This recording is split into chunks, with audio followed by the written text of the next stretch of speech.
پاکستان کی جانب سے امریکہ میں ہونے والے ورچوئل ڈیموکریسی سمٹ میں شرکت سے معذرت کی بنیادی وجہ یہ بتائی جا رہی ہے کہ امریکہ نے چین کو شرکت کی دعوت نہیں دی اور تائیوان کو بلا لیا ہے، لہٰذا پاکستان چین کو ناراض نہیں کرنا چاہتا۔ دفتر خارجہ کے ذرائع نے بھی تصدیق کی ہے کہ پاکستان کی جانب سے شرکت سے انکار کی بڑی وجہ یہی ہے کہ پاکستان ون چائنا پالیسی کے خلاف نہیں جا سکتا۔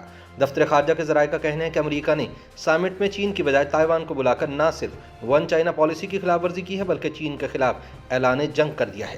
یاد رہے کہ امریکہ نے سن 1979 میں تائیوان سے سفارتی تعلقات توڑ دیے تھے اور اس کے بعد سے وہ چین کے اس موقف کا احترام کرتا چلا آیا ہے کہ تائیوان چین کا الگ ہو جانے والا صوبہ ہے۔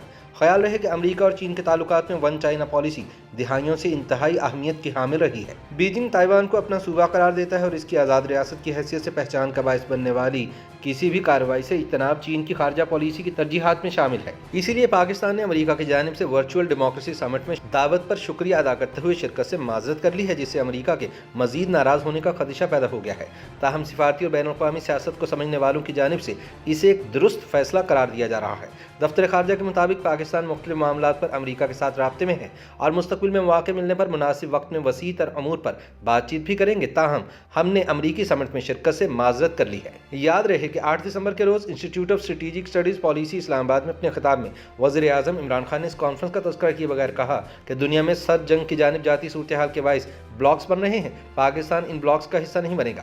یاد رہے کہ امریکہ نے اس کانفرنس میں چین کو مدعو نہیں کیا جبکہ تائیوان کو مدعو کیا ہے، جس پر چین بہت زیادہ نالاں ہے اور دوست ممالک سے یہی امید رکھتا ہے کہ وہ بھی امریکی سمٹ میں شرکت نہیں کریں گے، لہٰذا پاکستان نے ایسا ہی کیا ہے۔ پاکستان کی جانب سے امریکی سمٹ میں شرکت نہ کرنے پر واشنگٹن کے ممکنہ رد عمل بارے تبصرہ کرتے ہوئے سفارتی ذرائع کا کہنا ہے کہ پاکستان کے اس خطے میں اب بہت کلیدی مفادات ہیں اور ان مفادات کے ہوتے ہوئے دنیا کا کوئی ملک اسلام آباد کو دباؤ میں لا کر ایک جانب نہیں دھکیل سکتا۔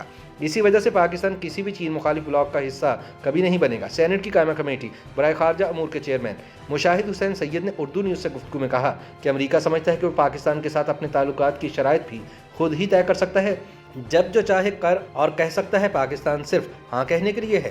انہوں نے کہا کہ بائیڈن انتظامیہ کو سمجھ لینا چاہیے کہ امریکہ اب دنیا میں واحد سپر پاور نہیں رہا۔ پاکستان کے پاس اپنی خارجہ پالیسی میں خطے میں مواقع اور اسٹریٹجک سپیس دستیاب ہے۔ پاکستان کے سابق سفیر عبدالباسط نے اس حوالے سے کہا کہ دنیا اس وقت ایک نئے مرحلے سے گزر رہی ہے۔ امریکی کانفرنس کا سارا ایجنڈا چین اور روس کے خلاف لگ رہا ہے۔ دوسری جانب پاکستان کی ہمیشہ سے ون چائنا پالیسی رہی ہے۔ ان کا کہنا تھا کہ پاکستان کسی ایسے فورم پر نہیں جا سکتا جہاں تائیوان موجود ہو اور چین موجود نہ ہو۔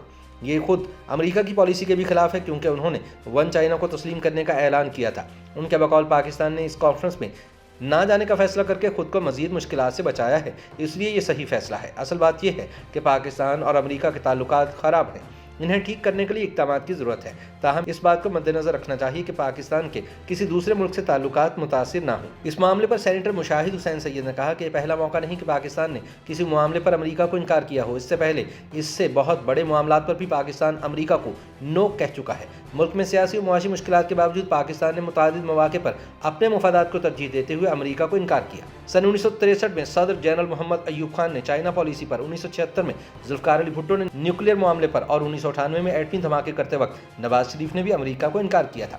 مشاہد حسین سید کے مطابق قیادت ہمیشہ سے سمجھتی رہی ہے کہ پاکستان کے عوام کے مقبول ترین جذبات دراصل ملکی مفادات کے تحفظ کا عکاس ہوتے ہیں۔ اسی وجہ سے وہ مقبول فیصلے کرنے میں کامیاب رہے اور ملک کے مفادات پر سمجھوتا نہیں کیا۔ سیاسی اور خارجہ امور کے ماہرین کے علاوہ بین الاقوامی تعلقات کے ماہرین بھی اس فیصلے کو اچھا اور موزوں فیصلہ قرار دے رہے ہیں۔ انٹرنیشنل ریلیشنز کے پروفیسر ہمایوں خان سمجھتے ہیں کہ امریکہ نے جمہوریت کی اپنی تعریف کر کے کچھ لوگوں کو بلا لیا ہے اور کچھ کو دوسری جانب دھکیل دیا ہے۔ ایسے میں پاکستان کو اپنے ہمسائے ممالک کو مشکل میں ڈالنے والے کسی فورم میں شامل نہیں ہونا چاہیے۔ انہوں نے بتایا کہ افغانستان میں مؤثر ترین کردار ادا کرنے کے باوجود امریکی صدر نے پاکستان کے وزیر اعظم کو فون تک نہیں کیا۔ یہ پاکستان کو زج کرنے کے مترادف ہے۔ فون نہ کرنے کا اگر امریکہ کا فیصلہ ہے تو اس کانفرنس میں شرکت نہ کرنے کا فیصلہ بھی پاکستان کا اپنا ہے۔ اسلام آباد میں سفارتی ذرائع کا کہنا ہے کہ امریکی کانفرنس میں شرکت نہ کرنے کے کچھ منفی اثرات تو ضرور ہوں گے، تاہم پاکستان نے بھی سوچ سمجھ کر فیصلہ کیا ہے۔ ویسے بھی اس وقت اسلام آباد اور واشنگٹن کے تعلقات جتنے خراب ہو چکے ہیں، اس سے زیادہ کیا خراب ہوں گے۔ YouTube پر گوگلی نیوز دیکھنے کے لیے youtube.com کی سرچ بار میں googly news T V type کریں۔ گوگلی نیوز کے پیج پر سرخ رنگ کے سبسکرپشن والے بٹن پر کلک کرنا نہ بھولیے۔ YouTube پیج پر اپلوڈ ہونے والی ویڈیوز سے باخبر رہنے کے لیے بیل آئیکن پر کلک کیجیے۔ آپ کو ہر نئی ویڈیو کے بارے میں نوٹیفیکیشن موصول ہو جائے گا۔